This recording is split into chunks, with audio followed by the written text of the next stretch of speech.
좋으신 주님께서 주시는 위로와 평안과 새롭게 하신 은혜가 성도 여러분과 함께 하시길 바랍니다. 오늘은 성령 감림절 후 네 번째 주일, 또한 2025년 새해를 시작한 것이 엊그제 같은데 벌써 전반기를 보내고 7월 첫 번째 주 하반기 첫 주일을 맞이했습니다.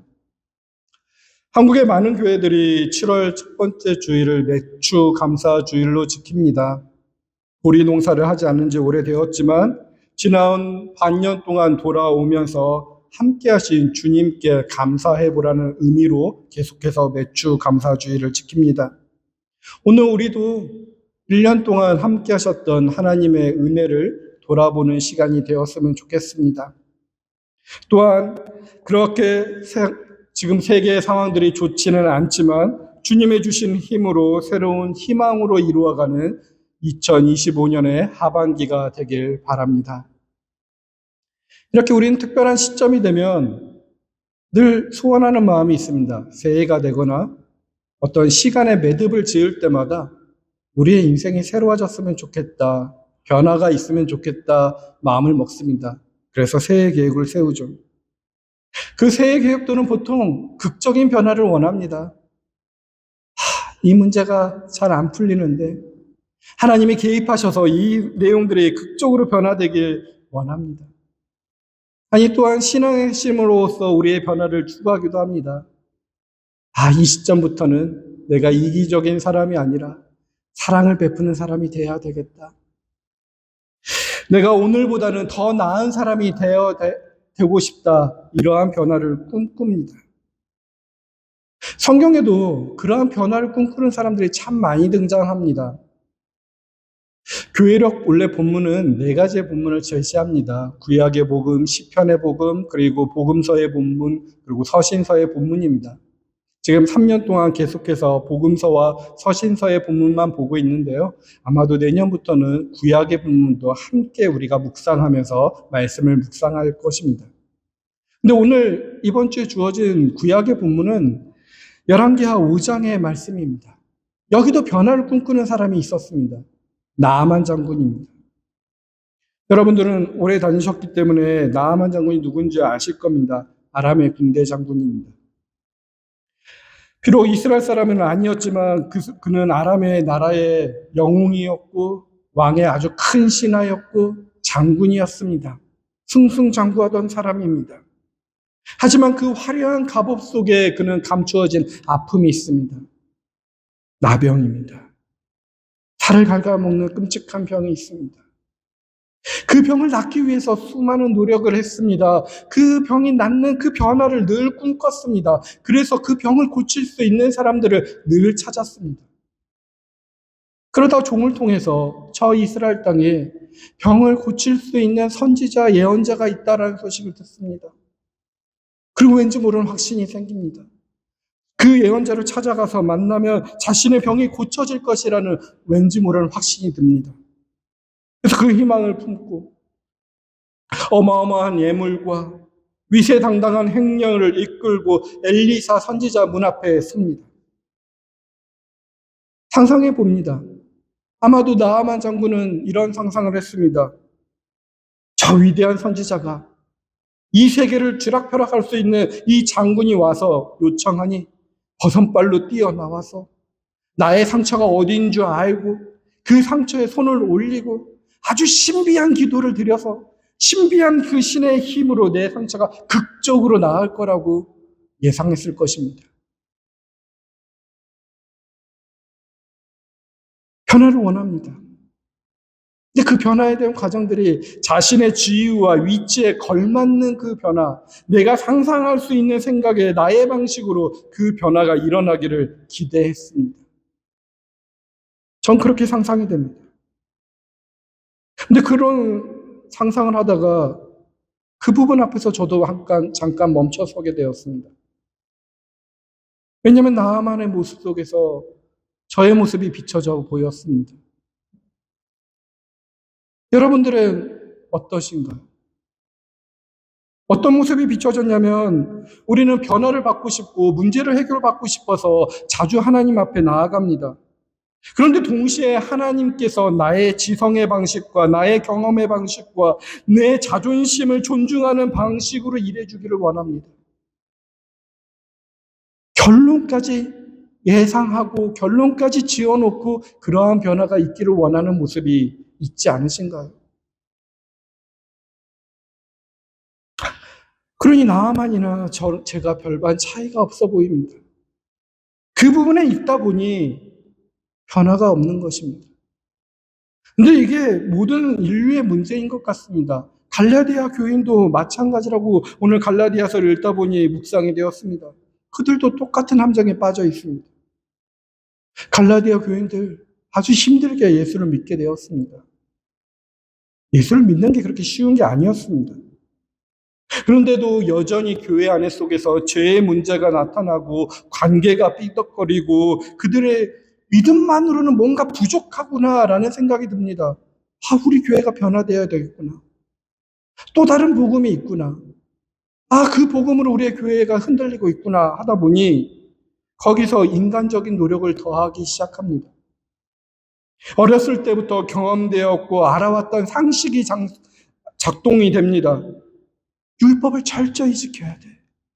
그래야 하나님의 사랑을 받아. 그러니 할례도 받아야지. 할례를 받지 않으면 하나님의 사람이 아니야. 그래야 더 거룩해지고 더 온전해지고 더 새로운 사람이 될 수 있어 라는 생각에 사로잡히게 됩니다. 나아만이 우리 다메섹의 강물을 이스라엘 요단강보다 낫지 아니하냐라고 따지는 것처럼 갈라디아 교인들도 우리의 의로운 노력이 하나님의 값없는 은혜보다 더 확실하지 않냐라는 생각에 빠진 것 같습니다. 하지만 그것이 바로 변화를 가로막는 바로 근본적인 문제인 것입니다. 신앙적인 변화는 거기서 일어나지 않습니다. 하나님의 방법에 나의 방법을 더하려는 교만으로밖에 나타나지 않습니다. 그렇다면 근본적인 변화, 성경이 말하는 새로 지으심을 받는 것 같은 변화, 그리스도의 옷을 입는 것, 종의 멍에를 벗어버리고 자유롭게 사는 그것은 과연 어디에서 시작될까요? 오늘 본문 말씀을 묵상해 보면 진정한 변화는 나의 노력을 더하는 것이 아니라 나의 자랑을 완전히 바꾸는 데서 다시 시작하게 됨을 발견하게 됩니다. 오늘 그것을 한번 깊이 묵상해 보려고 합니다. 그래서 오늘 우리는 이 새로운 피조물의 길이 어떻게 시작되는지 그 출발점을 한번 확인해 보고요. 그 길에서 우리가 감당해야 될 사명이 무엇인지 생각해 보고요. 그 모든 여정을 가능케 하는 궁극적인 기쁨이 어디에서 오는지 주님의 말씀 안에서 한번 그 답을 찾아보는 여정을 가보고자 합니다. 그래서 우선 첫 번째, 우리 나아만과 갈라디아 교인과 우리들이 하고 있는 똑같은 실수부터 먼저 생각해 봅시다. 하나님의 방법에 자신의 방법을 더하려 했던 것, 자기 자신을 믿고 의지했던 그 부분, 이것을 바울은 영적인 질병이라 진단합니다. 그리고 더 이상 미지근한 처방이 아니라 단호하고 혁명적인 선언을 해버립니다. 오늘 14절 앞부분 한번 깊이 묵상하는 마음으로 다시 한번 읽어보시기 바랍니다. 갈라디아서 6장 14절 말씀입니다. 그런데 내게는 우리 주 예수 그리스도의 십자가 밖에는 자랑할 것이 아무것도 없습니다. 아멘. 이 구절을 그냥 겸손한 표현 정도로 읽어서는 안 되는 것입니다. 이것은 분명히 바울의 극단적인 선언입니다. 영적 세계를 뒤흔드는 전쟁의 선포이며 나의 옛사람을 향해서 그 옛사람은 죽었다. 너의 모든 것들이 가진 것은 파산되었다 하는 선언입니다. 그러니 14절 후반부에 그리스도로 말미암아 내 쪽에서 보면 세상이 죽었고 세상 쪽에서 보면 내가 죽었다 표현하는 것입니다. 여기서 자랑이라는 단어를 한번 깊이 묵상해 보십시오. 우리 인간들 관계 속에서 대화를 나누다 보면 나도 모르게 자랑하고 싶은 것들이 있습니다. 여러분도 한번 마음속에서 대화했을 때 생각을 한번 떠올려 보십시오. 그러면 자랑하고 싶은 것이 하나 꽂히면 어떻게든 대화 가운데 속에서 그 내용을 말하고 싶은 내용을 단어라도 하나 말해서 연결되어서 그 자랑으로 넘어가고자 하는 게 사람들의 심리입니다. 지금 오늘 내가 자랑하고 싶은 게 무엇인지 한번 생각해 보십시오. 보통 다 세상적인 것들입니다. 물질에 대한 자랑, 내가 가진 것에 대한 자랑, 자녀에 대한 환경에 대한 자랑입니다. 인생의 이력서를 자랑합니다. 내가 이룬 업적, 내가 가진 배경, 나의 정체성의 핵심, 그리고 내가 경험했던 것들을 자랑합니다. 바울도 그런 자랑을 할 것이 없었나요? 우린 잘 알고 있습니다. 그는 태어날 때부터 로마 시민권자였고요. 당대 최대의 석학 가말리엘 문화생이었고요. 누구보다 율법에 열심히 했던 바리새인 중에 바리새인이었습니다. 자랑할 게 너무나 많습니다. 그러나 그런 그 모든 화려한 이력서를, 그 빛나는 자랑거리들을 한 단어로 표현했습니다. 빌립보서 3장에 배설물입니다. 그는 자랑할 게 십자가밖에 없다고 표현하는 것입니다. 오늘 여러분들의 자랑은 어디에 있나요? 십자가에만 있나요? 아니면 세상적인 곳에 있나요? 그 질문 앞에 우리는 서 있어 봐야 합니다. 십자가는 이 세상의 모든 자랑과 업적, 인간적인 가능성과 의로움이 불타 사라지는 거대한 소각로와 같습니다. 그 앞에 서 있어야 됩니다. 십자가는 나만의 빛나는 계급장과 그 오만한 생각이 잠겨버리는 요단강 물과 같습니다. 그 십자가 앞에서 우린 사라져야 됩니다. 십자가는 바리새인의 자기의에 가득 찬 기도를 공허한 소음으로 만들어버리는 심판의 자리입니다. 내 생각에는 이라고 외치던 우리의 자아가 완전히 못 박혀 죽는 곳, 그것이 바로 십자가입니다. 우리의 자랑은 거기에만 있다는 것입니다. 오늘 저와 여러분의 자랑이 무엇인가요? 무엇에 어깨가 으쓱거리게 만드시나요? 지난 일주일 동안 혹시 자랑한 것에 있으면 그것을 깊이 묵상해 보십시오. 세상적인 것이 아니라 교회에 있다고 해도 교회 안에 있어도 우리의 자랑거리가 어디에 사로잡혔는지 봐야 됩니다. 내가 저 사람보다 신앙이 좀 낫지라는 신앙적인 우월감에 있을 수도 있고요. 내가 드린 기도의 시간, 내가 읽은 성경의 장수, 내가 교회를 위해 흘렸다고 생각하는 그 헌신과 눈물이 나의 자랑이 되고 있지는 않습니까? 하나님은 우리에게 그럴듯한 종교 이력서, 인생의 이력서를 원하지 않습니다. 하나님은 우리의 상한 심령을 원하고 있다고 저는 굳게 믿습니다. 우리의 모든 자랑을 십자가 앞에 내려놓고 주님, 저는 아무것도 아닙니다. 내가 하나님을 만난 것도, 내가 하나님 앞에서 신앙생활을 하는 것도, 내가 하나님 앞에서 직분자로서 말씀을 선포하는 것도 다 제 공로도 업적도 아닙니다. 오직 주님의 십자가만이 저의 유일한 소망이요 나의 유일한 자랑입니다. 오늘 우리가 찬양했던 것처럼 예수님을 섬기는 것, 예수님을 믿는 것에 후회가 없습니다. 십자가에 주신 주님만이 나의 주님이시다 고백하는 그 깨어진 마음을 하나님께서는 원하지 않을까요? 진정한 변화, 새로운 피조물의 여정은 바로 이 영적 파산 선고부터, 이 자랑의 전적인 전환으로부터 시작된 것이라고 저는 더욱더 확신하게 되었습니다. 십자가 앞에서 자신의 모든 자랑을 내려놓고 영적 파산을 선언한 사람, 그 사람이 바로 지난주에 묵상했던 것처럼 종의 멍에를 벗어버리고 자유의 사람이 되는 것입니다. 더 이상 세상의 평가나 자기 증명의 노예가 될 필요가 없기 때문입니다. 하나님은 이렇게 십자가로 자유케 된 자, 새로운 피조물이 된 자, 그리스도로 옷 입은 자, 종의 멍에를 벗고 자유자가 된 자에게 그 자리에 머물러 있게 하지 않습니다. 그렇게 된 자를 하나님의 심장이 뜨는 세상으로 파송 보내는 것입니다.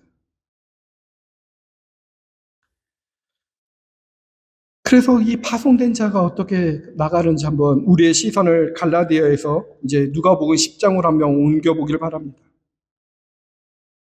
십자가에서 새로워진 자, 새로운 길을 걷게 됩니다.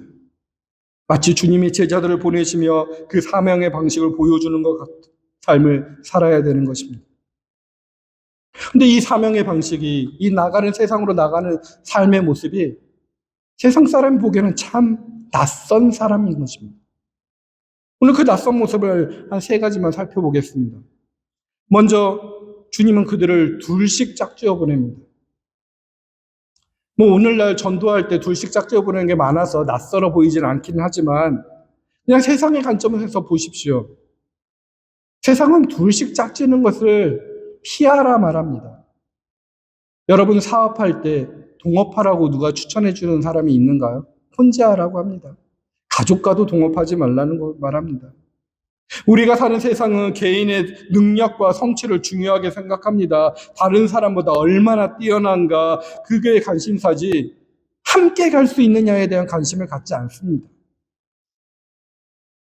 이런 눈으로 주님의 파송을 바라보면 둘씩 짝지어가는 것 정말 낯섭니다. 세상은 경쟁하고 위로 올라서는 것을 성공이라 추켜 세우고 있는데 주님은 서로에게 짐을 맡기고 함께 손을 잡고 걸어가라고 가르칩니다. 근데 오늘날 교회가, 오늘날 그리스도인들이 이런 낯선 모습으로 살아가지 않으니 그리스도인을 발견하기 어렵다고, 참된 교회를 발견하기 어렵다고 표현들을 하지 않을까요? 누군가는 교회와 선교를 숫자와 그래프로 따집니다. 교인 수, 헌금, 건물 크기, 현대적인 예배와 프로그램 등등 무엇이든지 고점을 찍어야만 직성이 풀립니다. 그러나 주님은 그런 식으로 선교를 바라보지 않았습니다.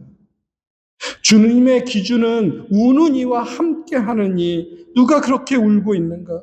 슬픔과 기쁨, 시간과 공간, 소유와 가치를 얼마나 공유하고 감사하고 나누고 있는가의 기준에 있습니다. 그래서 함께 가라는 것입니다. 오늘 우리들이 함께 걸어가는 모습을 한번 깊이 묵상해 보시기를 바랍니다. 두 번째로 낯선 모습은 주님은 그들에게 모든 것을 비우고 가라고 명령하십니다. 오늘날 단기 선교를 가더라도 어딘가에 선교지를 가더라도 우린 준비하고 가야 됩니다. 뭘 가지고 가야 되죠. 그런데 오늘 말씀은 4절에 봤더니 전대도 자루도 신도 가지지 말라고 합니다. 심지어 그들을 보내는 모습을 3절에 봤더니 양을 이리 가운데 보내는 것과 같다 표현합니다. 이 말씀을 묵상해 보니 이것은 힘과 능력으로 세상을 제압하는 방식이 우리의 사명이 아님을 분명히 가르쳐주고 있습니다. 주님은 우리에게 강철 갑옷을 입고 첩천난 무기를 들고 가라 하지 않습니다. 강력한 제자가 되어서 신앙의 히어로가 되어서 세상을 구하라 하지 않았습니다. 오히려 세상적인 힘과 자랑을 벗어던진 채 가장 연약하고 무방비한 양의 모습으로 이리때 가운데로 가라 말씀하시는 것입니다. 이런 모습이 우리 질그릇교회의 정체성 아닌가요? 우리는 완벽하게 빚어진 금그릇, 은그릇, 황금그릇이 아니라고 우리는 고백합니다. 우리는 깨어지기 쉽고 흠이 많고 연약한 질그릇이라 고백합니다. 하지만 그 놀라운 신비는 하나님께서 바로 그 연약한 질그릇 안에 당신의 가장 귀한 보배를 담아 세상에 보내신다는 사실입니다. 그렇다면 이 연약한 질그릇이 세상으로 보내질 때 그 핵심적인 사명이 무엇일까요? 여러분들은 어떤 사명을 갖고 이 세상을 살아가나요? 주님은 단 한 가지를 명했습니다. 5절 보십시오. 어느 집에 들어가든지 먼저 이 집에 평화가 있기를 빕니다 하고 말하여라 라고 합니다. 여기서 평화의 원어는 샬롬입니다. 이 샬롬이란 단어를 단순히 마음의 평안, 문제없는 상태를 의미하는 소극적 단어로 묵상하지 마시길 바랍니다. 구약에서 샬롬은 하나님의 창조 질서가 온전히 회복된 상태로 의미하는 거대하고 아주 폭발적인 단어입니다.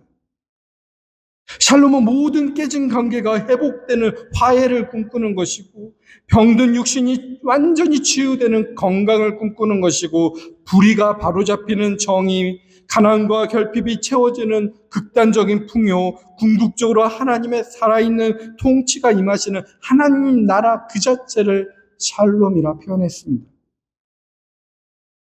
그래서 우리가 전해야 될 것은 그 샬롬입니다. 하나님의 나라입니다.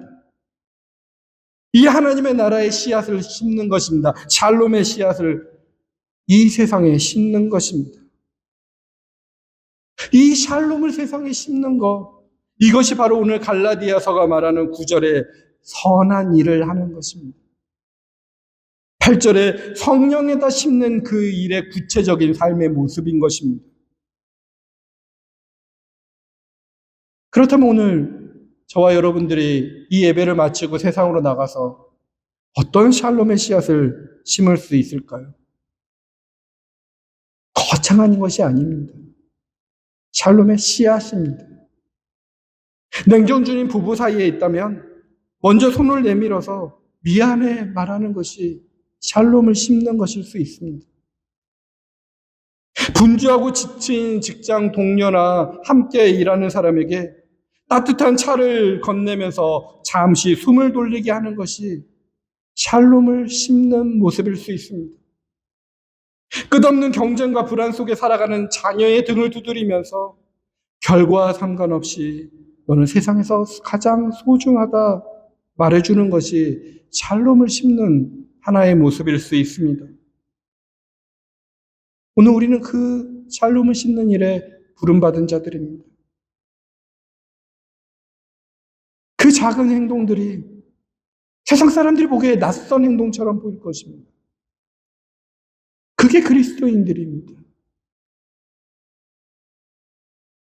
지난 6개월 동안 2025년을 새롭게 그리스도인으로 살고 싶은 결단들을 하셨을 것입니다. 세상 사람이 보기에 어떤 낯선 일들을 행하셨나요? 한번 깊이 묵상해 보기를 바랍니다. 근데 그 일을 행할 때 우리가 인정해야 될 것은 이 선한 일을 하고 있을 때 샬롬의 씨앗을 심는다고 바로 환경이 변하는 것이 아닙니다. 장미꽃 뿌려지는 레드카페가 펼쳐지는 것이 아니라는 것입니다. 주님은 분명히 말합니다. 우리는 강한 사자가 아니라 일대 가운데 어린 양과 같은 일이 생긴다는 것입니다.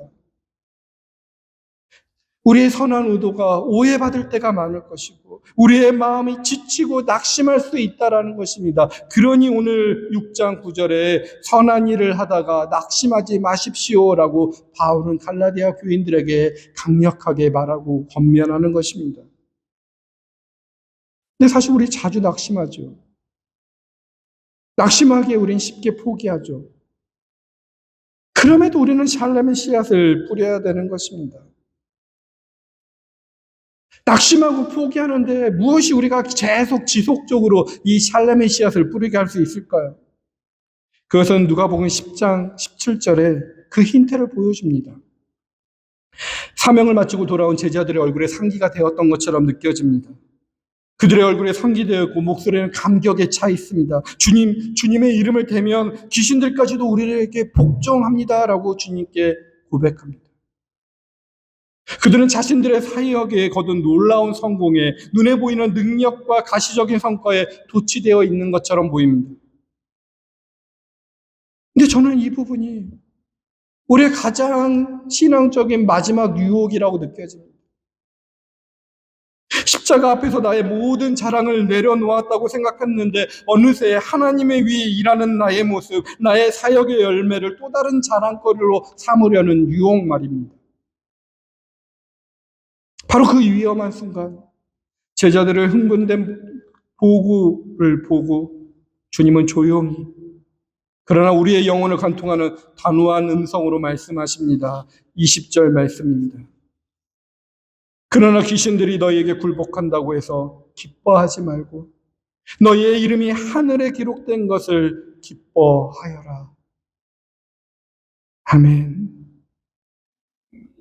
단순히 기쁨의 내용을 바꾸라는 말이 아닙니다. 이것은 우리의 인생의 기쁨이 그 주소지를 옮겨야 한다는 기쁨의 닷을 어디에 내려야 하는지를 보여주는 말씀인 것입니다.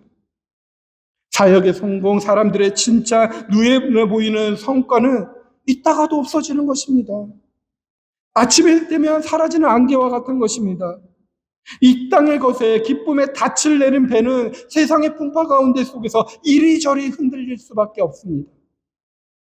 하지만 너희 이름이 하늘에 기록된 것, 이것은 어떤 것인가요? 우리의 성과, 우리의 노력으로서 주어지는 것이 아니라 하나님의 은혜의 선물로, 전적인 하나님의 은혜로 우리에게 주어진 것입니다. 우리의 시민권이 이 땅이 아니라 하늘에 있다라는 것입니다. 이 땅의 어떠한 세상의 권력도, 사탄의 어떠한 조롱도, 심지어 죽음조차도 결코 빼앗을 수 없는 영원한 진실이 바로 하늘에 있는 이름입니다. 여기에 기쁨의 닻을 내린 배는 세상의 풍파 가운데 흔들리지 않고 깊은 평안을 누릴 수 있는 것입니다. 바로 이 관점에서 우리는 19절에 아무것도 너희를 해하지 못할 것이다 라는 주님의 그 역설적인 약속을 비로소 이해하게 되는 것입니다. 양이 이리떼 가운데 들어가도 아무 문제가 없습니다. 괴사 속에서 스데반은 돌을 맞았고 바울은 목이 베었습니다. 주님의 약속은 이렇게 우리의 육신이 상하지 않는다는 물리적인 보증을 하지 않는다는 것입니다. 그것은 세상의 그 어떤 박해와 고난도 하늘 생명책에 기록된 우리의 영원한 본질, 그 구원의 기쁨만큼은 결단코 손댈 수 없다는 궁극적인 안전에 대한 영적 선언인 것입니다. 바로 이 흔들리지 않는 기쁨, 이 빼앗기지 않는 하늘의 소망이 있기 때문에 우리는 다시 갈라디아서 6장 9절 말씀처럼 선한 일을 하다가 낙심하지 않을 수 있는 것입니다. 성공에 교만하지 않고 실패에 좌절하지 않고 오늘 내가 뿌려야 할 샬롬의 씨앗을 그저 묵묵히 뿌리는 삶을 살 수 있는 것입니다.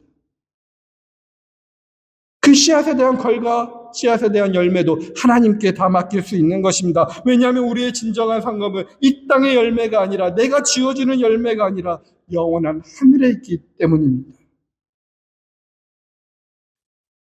오늘 이 말씀 잘 묵상하면서 한번 이 한 주 이렇게 살아보시길 바랍니다. 우리 지금 새로운 피조물의 길을 함께 걸어봤습니다.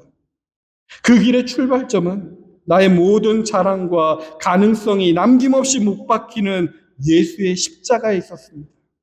거기서부터 시작입니다. 그 십자가로 완전히 자유케 된 우리는 깨어지기 쉬운 질그릇의 모습으로 세상 속에 들어가 하나님의 샬롬을 전하는, 하나님의 샬롬의 씨앗을 뿌리는 거룩한 사명을 받았습니다. 그리고 마침내 그 모든 고되고 험난한 여정을 이기게 하는 힘은 이 땅의 성공이 아닌, 내가 눈에 보는 열매가 아닌 영원한 하늘에 기록된 우리의 이름, 그 누구도 빼앗을 수 없는 하늘의 기쁨에 있음을 확인했습니다. 이 여정이 바로 갈라디아서 6장이 말하는 성령에다 심는 삶입니다. 우리가 세상 속에서 샬롬을 선포하는 모든 말 한마디, 상한 마음을 위로하는 작은 모든 섬김, 불의에 저항하는 모든 용기 있는 행동은 바로 성령의 씨앗을 이 메마른 땅에 심는 것입니다. 그리고 주님은 분명히 약속하십니다. 포기하지 않냐면 때가 이름에 거두리라고. 영원한 열매를 거두는 것입니다. 우리는 반드시 그 영생의 열매를, 그 영광스러운 샬롬의 완성을 보게 될 것입니다. 그러니 성도 여러분, 십자가는 우리의 향한 포기하지 않는 사랑의 선포임을 믿으십시오. 성령을 따라 심는다는 것은 결국 그 십자가의 사랑을 우리의 삶으로 삼는다는 것입니다. 그래서 이제 그 마음으로 세상으로 나아가십시오. 십자가의 그 놀라운 사랑과 하늘에 기록된 이름의 기쁨에 힘입어서 이번 한 주 여러분의 가정과 직장과 이웃에게 구체적인 샬롬을 심는 자로 살아가길 바랍니다. 또한 우리의 교회가 바로 이 땅에 하나님의 샬롬을 부지런히 일구는 평화의 일꾼 공동체, 절망 속에 희망을 심는 새로운 피조물의 공동체가 되기를 우리 주 예수 그리스도의 이름으로 간절히 축원드립니다.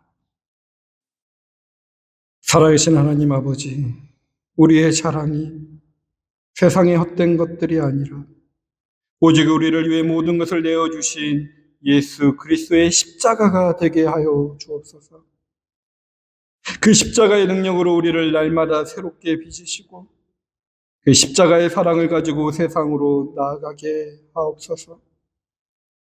연약한 질그릇 같은 우리를 통해 깨어진 세상 속에 하나님의 샬롬을 심는 평화의 일꾼으로 우리를 사용하여 주옵소서.